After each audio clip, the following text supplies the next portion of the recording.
السلام عليكم ورحمة الله وبركاته. معاكم سمر حماد. برحب بيكم على قناة سمر كروشيه، وأتمنى أن أقدر أقدم لكم فن الكروشيه بشكل مختلف ومميز، وأسأل الله التوفيق في القول والعمل. بسم الله، نبدأ تحفة جديدة. هنبدأ فيديو النهاردة في الجوانتي بخيط هيمالايا سوبر لوكس أنتي بيلينج مع مقاس إبرة 3 ملم. الخيط تركي مضاد ضد الوبرة. هنبدأ النهاردة الجوانتي من أعلى، يعني من عند أصابع اليد. باخد دوران الأصابع مضمومة 17 سنتي. هبدأ أشتغل سلسلة بطول 17 سنتي.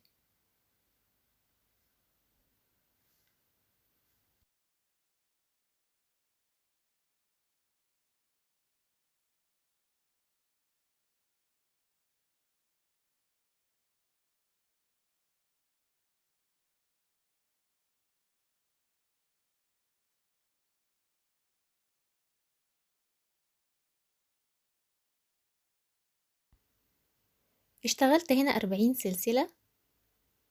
هقيسهم معاكم بالمزورة عشان أتأكد إذا كنت وصلت للطول 17 سنتي ولا لأ. خليكي حريصة إن إجمالي عدد الغرز يكون عدد زوجي يقبل القسمة على الاتنين. هبدأ الخطوة اللي بعد كده بإني هقفل الدايرة. باخد أول غرزة سلسلة أنا اشتغلتها أهي، وبدخل في الحلقة الخلفية منها واشتغل غرزة منزلقة.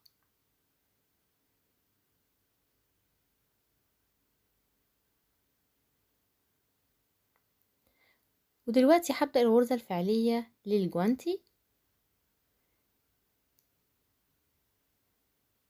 ببدأ أشتغل في الغرزة اللي بعد غرزة المنزلقة في الحلقة الخلفية منها. بدخل بالإبرة واسحب الخيط، معايا حلقتين على الإبرة،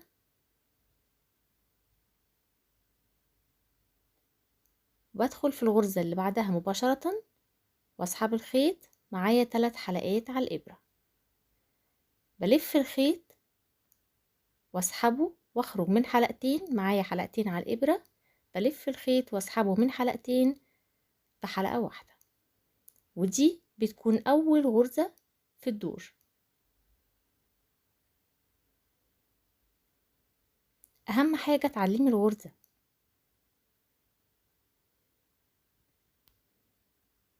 وارتفع سلسلة وابدأ أشتغل الغرزة التانية. الغرزة اللي بعدها مباشرة بدخل في الحلقة الخلفية منها واسحب الخيط، معايا حلقتين على الإبرة.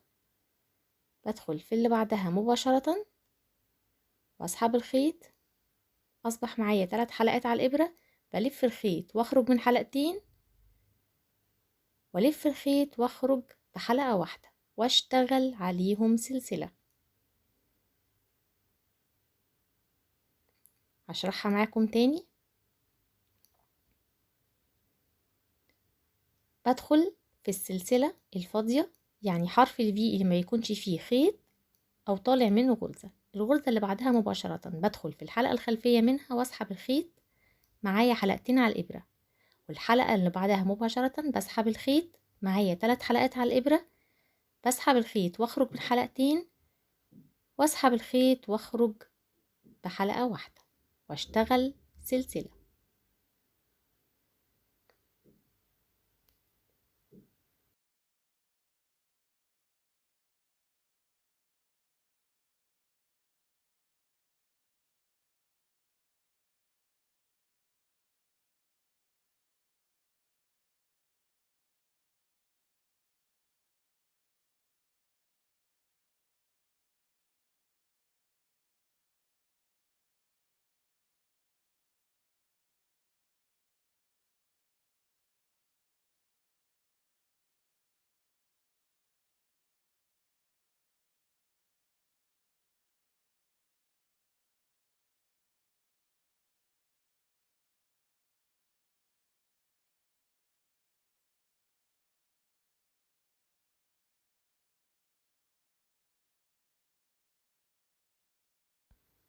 هكمل لنهاية الدور وهرجع لكم تاني.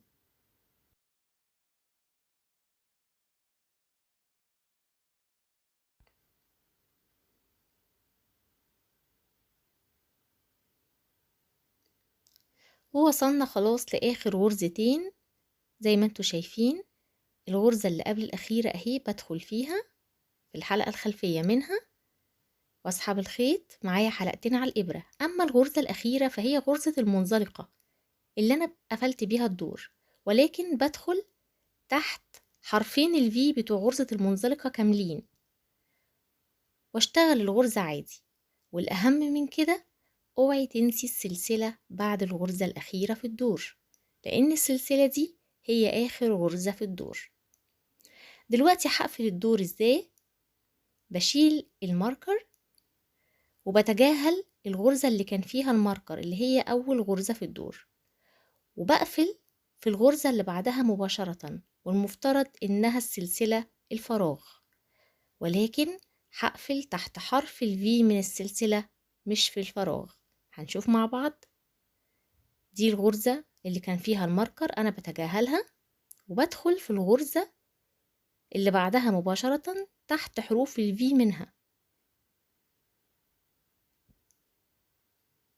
اهي، بقفل فيها بمنزلقة. ودلوقتي هبدأ الدور التاني. الدور التاني من الغرزة زي ما انتوا شايفين العمود اللي في النص. انا بدخل اهو، هحاول اوريكم بصورة اكبر. في غرزة او في عمود في النص، شايفينه اهو، اللي جوه ده اللي انا حطيته على الهوك، العمود ده بدخل قبليه وبعديه في الفراغ اللي قبليه والفراغ اللي بعديه، ده اللي قبليه واللي بعديه اهو. هو ده هيكون مقياس الشغل. هنشوف مع بعض. بعد خلاص ما قفلت بالمنزلقة هبدأ أول غرزة في الدور التاني في نفس الغرزة اللي قفلت فيها بمنزلقة، بتبدأ الغرزة الأولى ولكن في الفراغ اللي هو قبل العمود، شايفينه؟ أسحب الخيط، معايا حلقتين على الإبرة، وأدخل في الغرزة التانية اللي هي بعد العمود وأسحب الخيط، معايا 3 حلقات على الإبرة، وأبدأ أشتغل الغرزة عادي. شايفين الشكل؟ بسحب الخيط وأخرج من 2، بسحب الخيط واخرج من 2 بغرزة واحدة. واهم حاجة تعلمي الغرزة الاولى من الدور. هشتغل سلسلة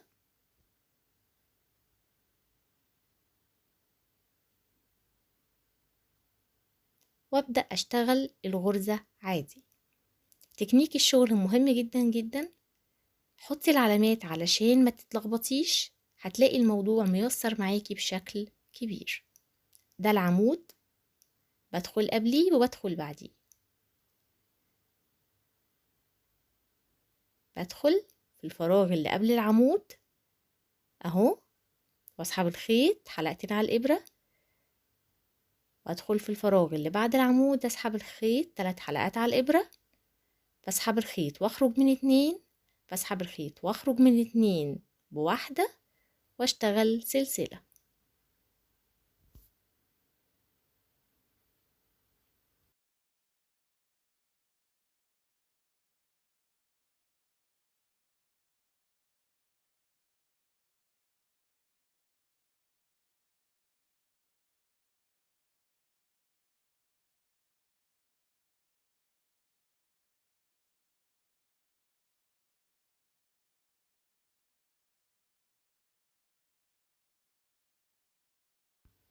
هكمل لنهاية الدور وهرجع لكم تاني.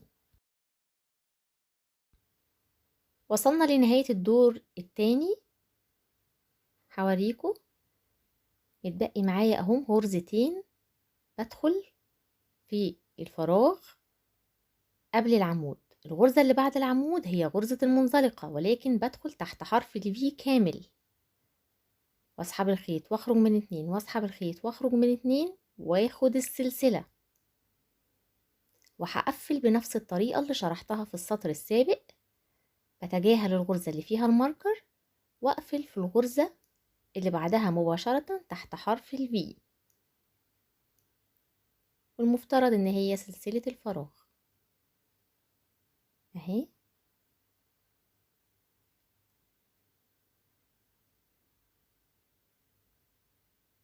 واشتغل منزلقة. ودلوقتي هبدأ الدور الثالث. هشتغل مجموعة من السطور الى ان اصل لمنطقة الابهام، وهرجع لكم تاني واقول لكم اشتغلت كام سطر. 1 2 3 4 5 6 7 8 9 10 11 12. اذا منطقة الاصابع 12 سطر، ما يعادل بالمزورة 7 سنتي. احنا كده انتهينا من الجزء الاول من الجوانتي. دلوقتي هبدأ الجزء التاني.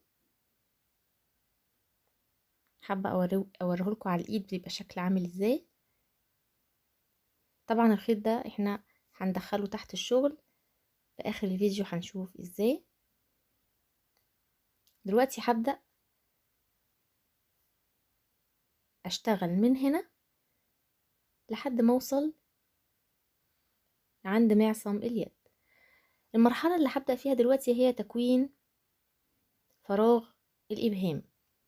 ازاي؟ هنشوف مع بعض.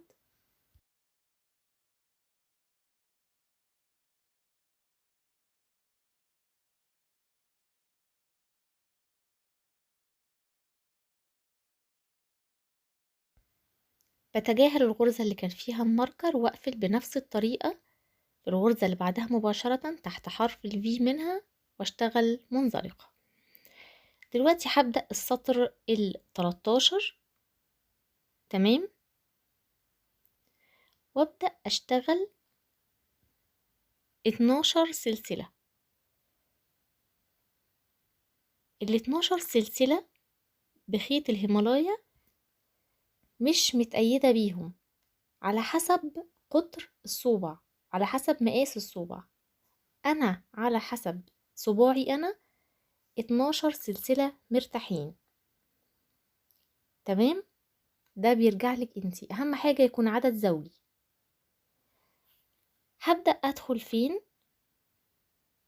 نركز مع بعض. دي الغرزة اللي قفلت فيها بمنزلقة، بدخل فيها بنفس الطريقة، بنفس الطريقة. واخد الخيط معايا حلقتين على الابرة، الغرزة اللي بعدها مباشرة، واخد الخيط واخرج من 2، واخد الخيط واخرج من 2 بغرزة، واعلم بالماركر. دي كده اول غرزة في الدور. واشتغل سلسلة،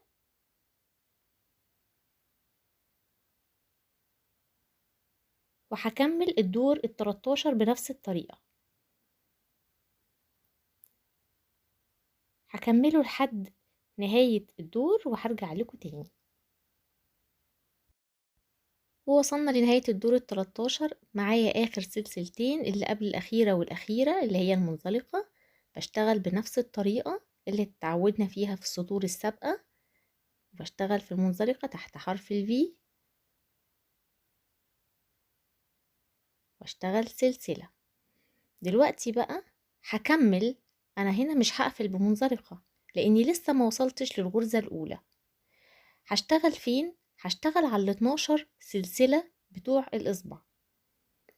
طيب انا هشتغل فين في السلاسل؟ هشتغل برضو في الحلقات الخلفية من السلاسل بنفس الطريقة، بنفس الطريقة. شايفين؟ دلوقتي انا هيقابلني اهي اول سلسلة من ال 12. بدخل في الحلقة الخلفية منها واسحب الخيط معايا حلقتين على الابرة، وادخل في السلسلة اللي بعدها في الحلقة الخلفية منها، اسحب الخيط معايا حلقتين على الابرة، بسحب الخيط من الاتنين، بسحب الخيط من واحدة وارتفع سلسلة.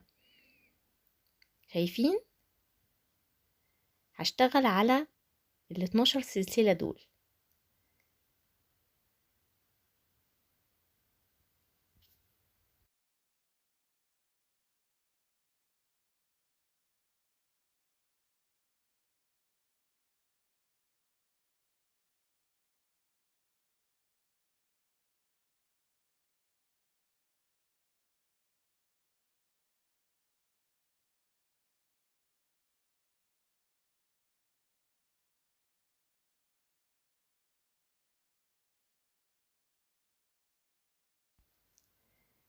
وبكده اكون خلصت ال12 غرزة، ويقابلني الغرزة اللي فيها الماركر اللي هي اول غرزة في الدور، ومنساش السلسلة طبعا اللي هي تعتبر اخر غرزة، وبشيل الماركر، بتجاهل الغرزة اللي فيها الماركر واقفل في الغرزة اللي بعدها مباشرة بمنزلقة اهي. دي اللي كان فيها الماركر وانا بقفل في اللي بعدها تحت حرف الفي كامل.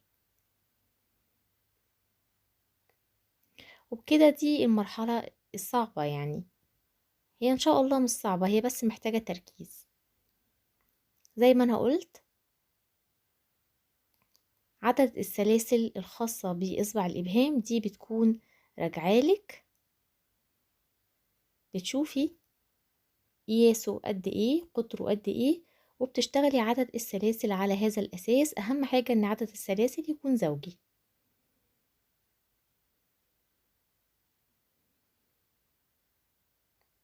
بالإضافة ان أول غرزة في الدور تعلميها بالماركر.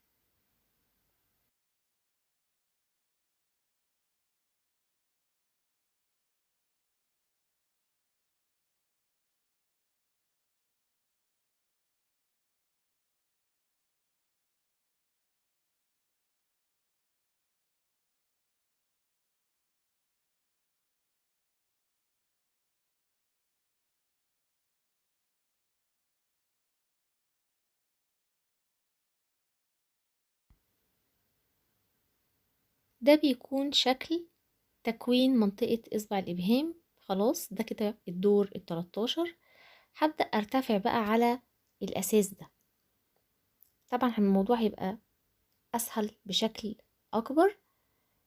هشتغل لحد ما أوصل من عند إصبع الإبهام لحد منطقة معصم اليد، من هنا لهنا. هشتغل مجموعة من السطور وهرجع لكم تاني. وانتهينا خلاص من الجزء التاني من الجوانتي اللي هي منطقة كف اليد. اشتغلنا 10 سطور، ومفترض ان انا عاوزة الطول يكون 7 سنتي زي الجزء الاول. فانا هقيس هنا بالمزورة هشوف وصل معايا لكام سنتي في الجزء التاني. بداية من اصبع الابهام وصلنا ل6 سنتي، اذا انا فاضل لي سنتي، هيكون حوالي سطرين كمان. السطرين دول هنشوفهم مع بعض هنكونهم ازاي. السطر الاول منهم هحاول اقلل من عدد الغرز عشان يكون مرسوم الجوانتي على كف اليد. اذا الدور ال11 هبدأ اشتغل فيه تناقص على اليد. هتجاهل الغرزة اللي فيها الماركر وادخل في الغرزة اللي بعدها مباشرة تحت حرف الفي واشتغل منزلقة. هبدأ بقى الدور ال11 اللي هو هيتم فيه التناقص. هيتم التناقص ازاي؟ بشتغل اول غرزة بنفس الطريقة وأعلمها بالماركر،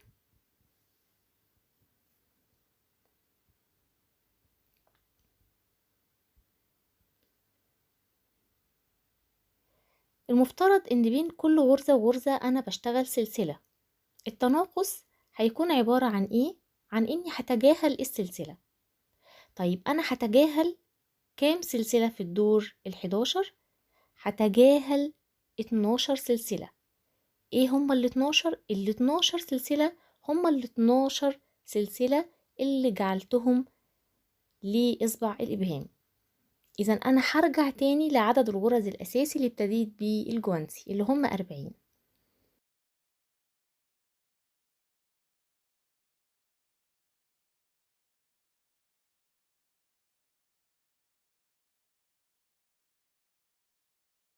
كده أنا اشتغلت غرزتين من غير فراغ السلسلة. شايفين؟ تقدري تتجاهلي ال 12 سلسلة بشكل عشوائي على الدور كله زي ما انت عايزة، مش متأيدة طبعا.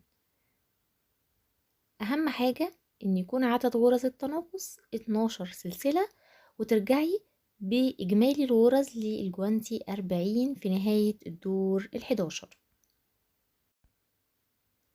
بقفل بمنزلقة وبكده يكون انتهى الدور ال11 وأبدأ الدور ال12 والأخير. برتفع سلسلتين، ودول بعتبرهم الغرزة الأولى في الدور ال12، وفي نفس الغرزة اللي قفلت فيها بمنزلقة بشتغل غرزة نص عمود. إذا الدور ال12 كله غرزة نص عمود. كده اشتغلت غرزتين، الغرزة التالتة تحت حرف الفي نص عمود، والرابعة تحت حرف الفي نص عمود، وهكذا. بكرر ارتفاع السلسلتين في أول الدور ال12 بعتبرهم غرزة من ال40. هكمل لنهاية الدور ال12 وهرجع لكم تاني عشان نبدأ مع بعض الجزء التالت. ووصلنا خلاص لآخر غرزة. هقفل فين بتجاهل الغرزتين اللي في أول الدور وادخل في أول حرف في هيقابلني واشتغل منزلقة. هبدأ دلوقتي اشتغل الجزء الثالث وهو معصم اليد، منطقة الاسترتش. ليكي مطلق الحرية، عايزة تكملي بنفس اللون اوكي، عايزة تغيري مفيش مشكلة. انا هنا هغير بلون تاني مناسب للون المستردة. قبل ما اغير هقيس معاكم الطول، وصلنا ل7 سنتي بالظبط زي ما قلت في بداية الفيديو. في الجزء الاول 7 والجزء التاني 7. اذا المنطقة العليا كلها 14 سنتي. بفصل الخيط وهبدأ اغير اللون في منطقة معصم اليد. بشد الخيط كويس وبكده اكون نهيت السطر ال12 زي ما انتوا شايفين.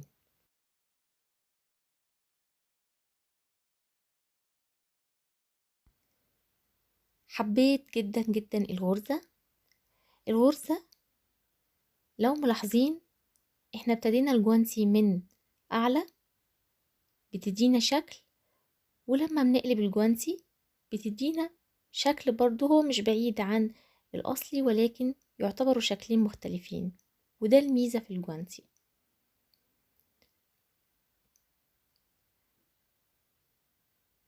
هبدأ دلوقتي في نفس الغرزة اللي قفلت فيها بمنزلقة تحت حرف الفي اغير اللون، ارتفع باول غرزة من نفس نوعية الخيط هيمالايا سوبر لوكس، وارتفع سلسلتين. منطقة المعصم هشتغلها بغرزة البليسيه. هبدأ أول سطر عمود بلفة، شرحتها قبل كده في أكتر من فيديو على القناة في فيديوهات السليبرات. هشتغل عمود بلفة على الدور كله وهرجع لكم تاني.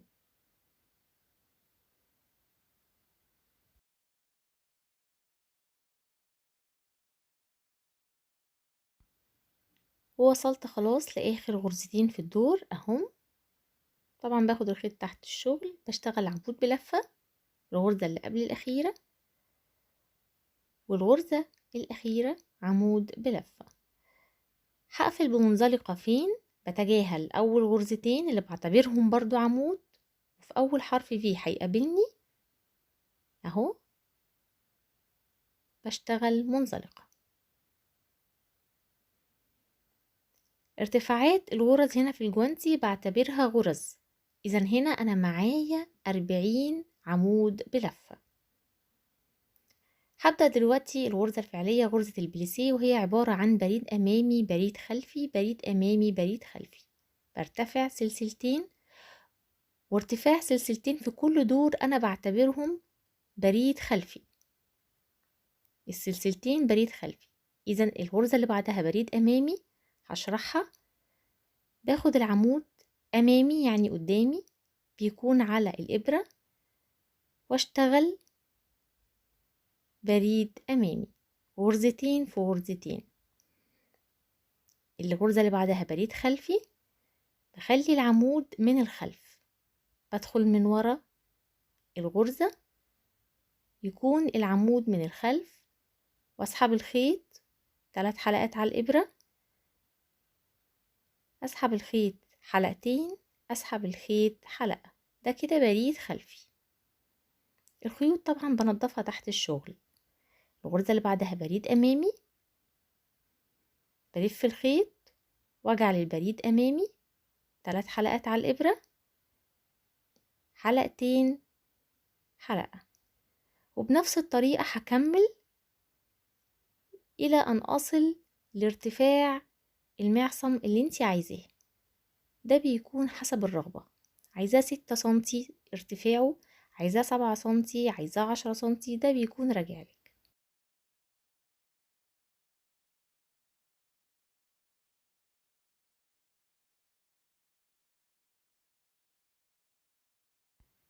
ووصلنا خلاص لاخر غرزة في الدور اهي، اخر عمود، وانا اشتغلت بريد خلفي. اذا الغرزة اللي بعدها بريد امامي، بلف الخيط واشتغل غرزة بريد امامي، ودي كده اخر غرزة في الدور.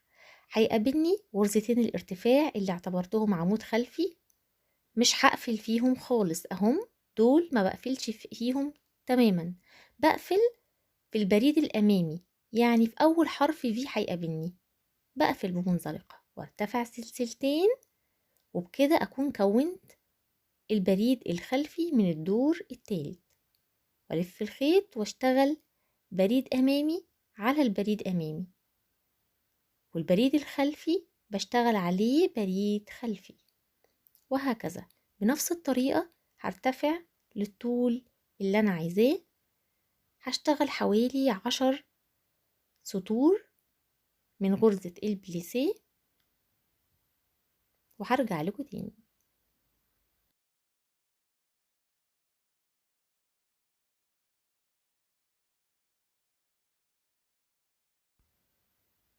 وصلنا لآخر غرزة في السطر العاشر من غرزة البليسيه، ولكن مش هقفلها بمنزلقة علشان الفينش.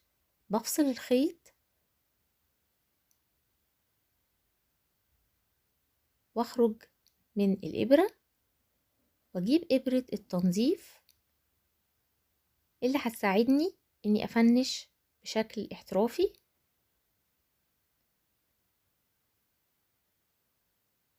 نركز مع بعض. الغرزتين الارتفاع ماليش دعوة بيهم، يجي عند اول حرف في هيقابلني من بره لجوه تحت حرف الفي الخاص بالغرزة اهو، والمفترض انها غرزة البريد الامامي، وبقرب كده ومن جوه لبره في قلب حرف الفي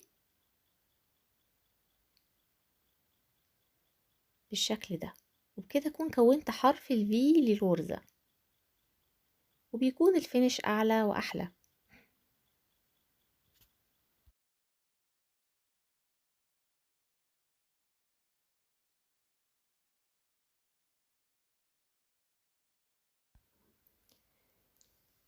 لك مطلق الحرية انك تشتغلي طرف الجوانتي بنفس اللون او باللون اللي عملنا منه المعصم، لك مطلق الحرية. انا هنا حابة اكسر لون المستردة بالحافة اللي فوق بنفس لون المعصم. زي ما انتوا شايفين انا هشتغل في الحلقات دي تبقى واضحة ليكوا بمنتهى السهولة. ودي غرزة المنزلقة اللي ابتدينا بيها الجوانتي، شايفينها؟ احنا اشتغلنا في الحلقة الخلفية، دي تعتبر الحلقة الامامية. بدخل فيها واسحب الخيط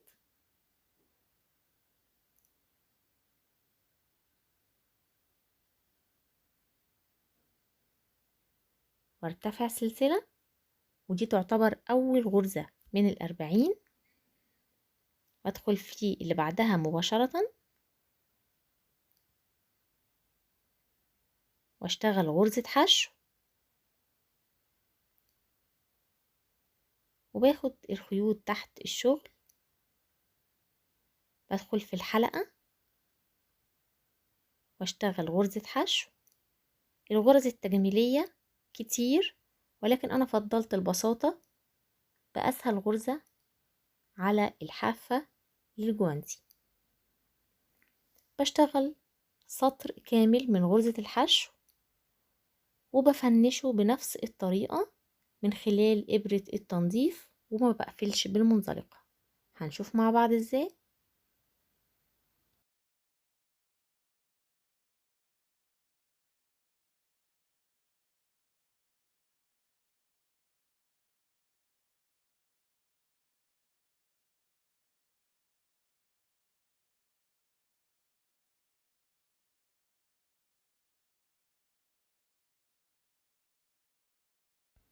استهلكت 35 جرام من خيط الهيمالايا في القطعة الواحدة، يعني ب70 جرام تقدري تنفذي جوانتي كامل.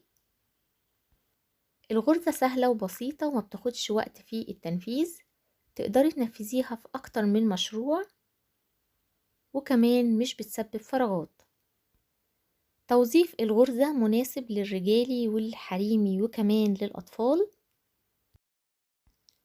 لو عجبك الفيديو أتمنى منك الدعم باللايك والشير، ولو انتي مش مشتركة في القناة تدوسي على زرار سبسكرايب وتفعلي زر الجرس عشان يوصلك أي إشعار لأي فيديو جديد أنا بنفذه.